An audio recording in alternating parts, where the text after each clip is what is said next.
Hey there, this is Blazer, and as many of you know, I absolutely love Call of Duty Modern Warfare. It's one of my favorite games of all time, and it's one of the games that really got me into, PC gaming. So I'll be checking out a video on apparently a firearms expert who will be, checking out these guns and giving his opinion on it. And without further ado, let's get right into it.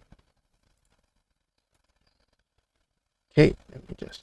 This is Jonathan Ferguson, the keeper Okay. of firearms and artillery at the Royal Armouries Museum in the UK, which houses a collection of thousands of iconic weapons from throughout history. And today, because you guys asked for it, Yeah, Modern Warfare, let's going go. to be breaking down the guns of 2019's Call of Duty Modern Warfare to see how accurately they're portrayed within the game. And of course, we have the hip-fire minigun. Oh, damn. Yeah, forgot that Long story existed. short, no. Let us know if there are any other games, guns, or mechanics you want Jonathan to break down. the But HDR. right now, here's Call of Duty Modern Warfare. Yeah, let's go. Need a suppressor.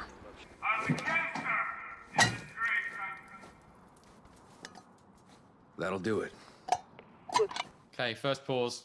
Mm-hmm. So we've just seen our protagonist retrieve an automotive component from a car's engine bay. Yep. And, anyone that's played the game will know this Oil is a can car's suppressor. oil filter, which is magically being attached to the muzzle of this pistol, this I know, right? 1911 type pistol. Now you can make, without going into any details, a sound suppressor of sorts from an oil filter. Yep. Suffice it to say, you cannot screw it straight onto the end of a gun. It's also I don't not think so. essentially going to last very long.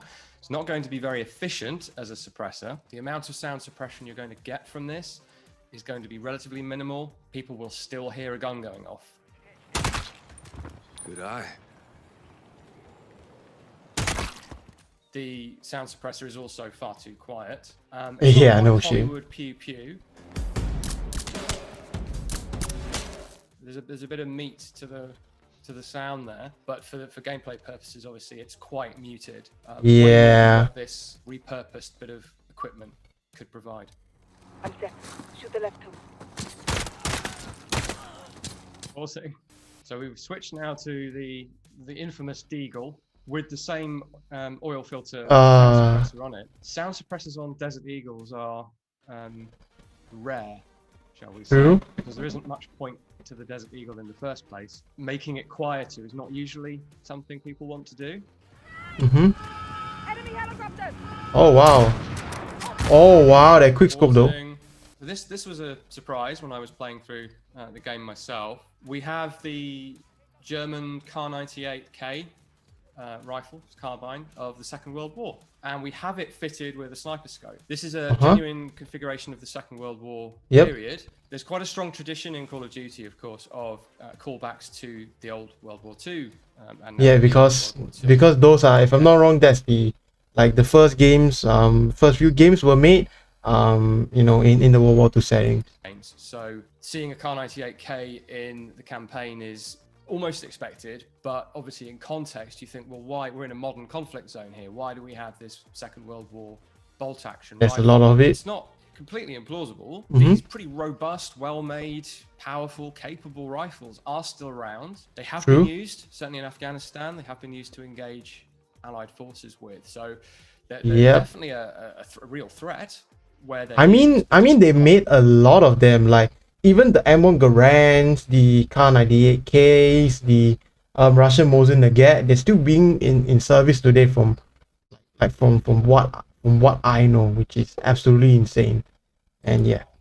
Perhaps super common, and certainly with a sniper scope on there in good enough condition to actually use, it'd be pretty surprising to see that in real life.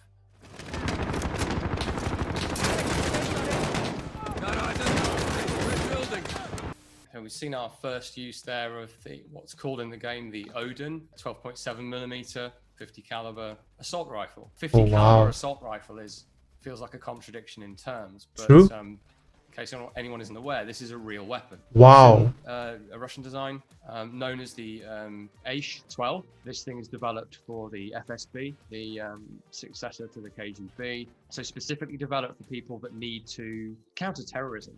essentially. So if a terrorist is wearing Oh. body armor, this thing is going to bypass that. Oh, yep. And that 12.7 Jesus. bullet is really quite nicely modeled in terms of the sound effects. Yeah, it's gonna be really like. Of firing it and the effect on the virtual bad guys, of course. Mhm. Kind of interesting that you don't have to make things up to introduce something new and interesting to a long-running series like this. I mean, it's in the modern setting, so. Okay. Ouch. Pausing. That's Now, pretty this was the painful. level that I enjoyed the most playing through the campaign myself. I hesitate to say enjoyed because it's got a bit of real world. Yeah. But thinking of the old school Rainbow Six games, counter-terrorist stuff, I found really quite compelling in the game. We're playing here as members of the SAS, of course. Yep. Although it might not be their primary armament, they have been seen in public with the SIG MCX. Now, as we are a temporary collection here, we try to keep as up to date as we can.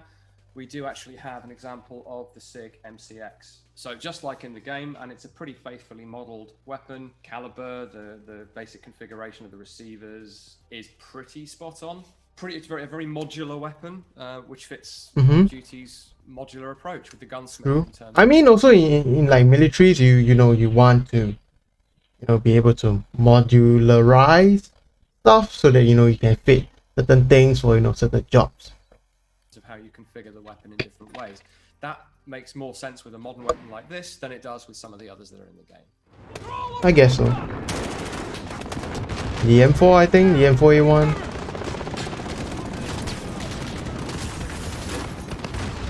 Now, what would a Call of Duty Modern Warfare game be without an M4 or something like it? True. With the M203 40mm grenade launcher mounted under the barrel. The version depicted here is not a million miles away from what's sitting behind me. Now, this is such a common configuration. This is the Canadian DeMarco, now Colt Canada, equivalent of what we see in the game. So very similar. And then we have the M203, which you open up just like in the game, insert a cartridge, close it up, and fire it. In terms of the effects of what we see with this hybrid weapon, effectively, the blast effects are quite well done. I think games have improved in that respect. Years ago, we'd have seen a fireball when a grenade, either a hand-thrown grenade or an underbarrel grenade was fired. Now it's much more of a blast effect with sort of dust or whatever's in the environment, and can't see them, but your character's or the enemy is being wounded by effectively projectiles, and that's how grenades work in real life. Okay, that's interesting. Modern Warfare onwards is an on-screen grenade sight with a sort of ladder reticle, which I've never got on very well with, but so you get an on-screen aiming, which is a bit of a throwback, really. We have iron sights, we have optical sights. It's interesting that we don't aim our underbarrel grenade using the actual sights on the weapon. We still use the reticle on the screen, so I'm waiting for that to sort of catch up. Okay. Oh, this is the Uzi. The Uzi, a classic Cold War era firearm, which of course is still in use today. Yeah, unfortunately. Not really widespread use. Having said that, in the sort of conflict zones that we see depicted in the game, they're still around. They're very robust. They're relatively easy to maintain. It's well depicted as well. There's quite a lot of them as well. Accurate, which I've mentioned because most Uzis in games have not been. The Uzi is quite a slow rate of fire, about 600 rounds per minute. Partly what makes it so controllable, that and the weight of the thing. It's quite heavy for such a small gun. Unless you're Arnold Schwarzenegger and you can hold it out in one hand and still apparently hit what you're aiming at. Check this out. 338 Lapua, armor piercing at 600 meters. Damn. Together myself. Please. Pausing. This was a bit of a head scratcher moment in the campaign.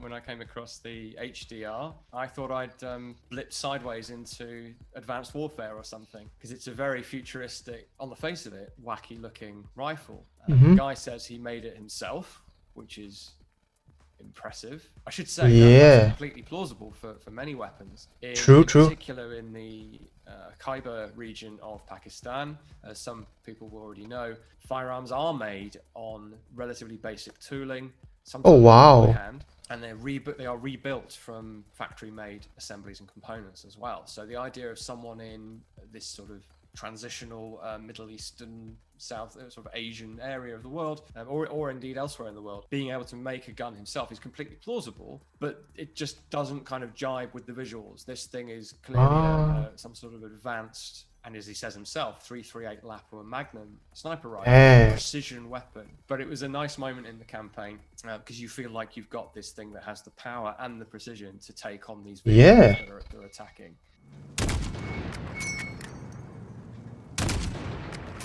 Something I like about this is the vapor trail of the bullets. It might not be quite what you'd see in real life, but the effort to replicate the visuals of a big heavy bullet smashing through moisture in the air, which does create this sort of spiral trail. True, true. You can actually see where your bullets are going at long range. So that adds something, I think, to depict it in the game. Okay, it definitely looks cool. Like, yeah. Pausing. This was another slightly confusing moment for me playing through this originally. So we're into this nighttime level, and to see the weapon in use be an M14 took me aback slightly. Especially Yeah, I know, right? with the red dot sight used for CQB type fighting. The M14, a 1950s battle rifle, full power cartridge, semi-automatic, and you may well put a suppressor on it to reduce your sound signature. The fact that you're running around with a close quarter battle sight on it is what didn't quite. Yeah, usually it's used for like long Traditionally, you range. see something like this with a magnified optical sight. True, and true. It would be for medium range, out to perhaps 800 meters, not shooting people in the face. Yeah. In the dark. And the sound suppressor report that we get from this rifle is very Hollywood, almost like a laser sound. I'd expect a much sort of louder pop sound. So we see the player here taking out lights with the M14. This is quite a common legitimate use of a suppressed weapon in this sort of situation. So it's an interesting real world gameplay mechanic, if that makes sense, to use it to take out lights. Damn. So the SVD, or Dragunov sniper rifle, as it's known in Russian. Yeah, it's a really shit gun in that game. It's an 800-meter rifle, which we don't typically see it capable of in Call of Duty games. Here we see it used indoors, a bit more of a CQB environment. Makes some sense in that because it comes with a mount for a scope, you're able to fit a thermal optic, and you're a bit hampered by the rate of fire of the SVD, but it's powerful, just like in real life. So it will tend to take down bad guys pretty quickly. Yeah. Pausing. So we've got the DP12 shotgun here. The real key feature here is probably the incendiary rounds that it's firing. Oh, yep. World parallel in what's called Dragon's Breath. So it's a real round, and it really will set stuff on fire. Oh, wow. Incendiary means, of course. Jesus Loaded Christ. buckshot is more devastating to a human body than an incendiary round would be. It would certainly have unpleasant effects. It would certainly be effective to some extent, but it's not something that's going to see real world use. True. It's not like a flamethrower kind of thing. See there another grenade launcher, but a standalone grenade launcher. Originally a South African design, the Milcor MGL. In the museum collection, one of the early versions, it's an interesting weapon because it has this wind-up revolver mechanism. So you wind that up to a certain number of clicks, and then when you pull the trigger, it releases it to the next chamber and fires a shot. Very effective for exactly what we see in the game. There might be a marksman engaging your squad. You can lob in explosive shells that will stop them from shooting at you. Yep. Pretty much the sort of thing this was designed for. Oh wow, a 50 caliber or 20 millimeter. Pausing. And of course, Yeah. we have the hip fire minigun, beloved of action movies and video games alike.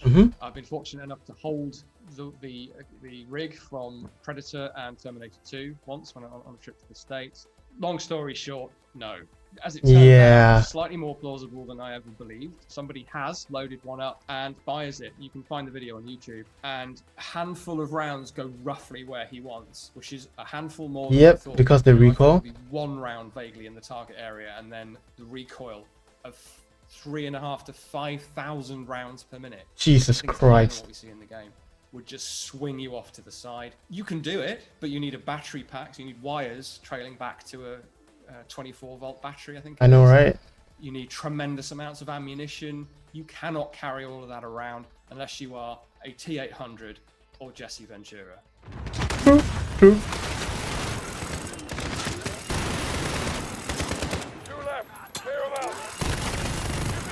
Okay, guys, Jesus that's Christ. it. Thank you for watching this. Able to shoot video that like a freaking assault of rifle. Call of Duty Modern Warfare 2019 with me. I've enjoyed it. I hope you have too. Yep, I definitely have. And yeah, wow, this is really interesting, especially, you know, hearing like a firearms expert's like opinion on one of my favorite Call of Duty games of all time. And yeah, it's definitely really interesting. Anyways, I hope you like this video so far. Make sure to drop a like to let me know, and also comment down below what video you would like me to check out next, and I'll be sure to do so. Yeah, also remember to subscribe, you know, to help support the channel and what I'm doing. Last but not least, thank you all so much for watching, and I hope to see you in the next video or in the next stream over at twitch.tv/tthplays.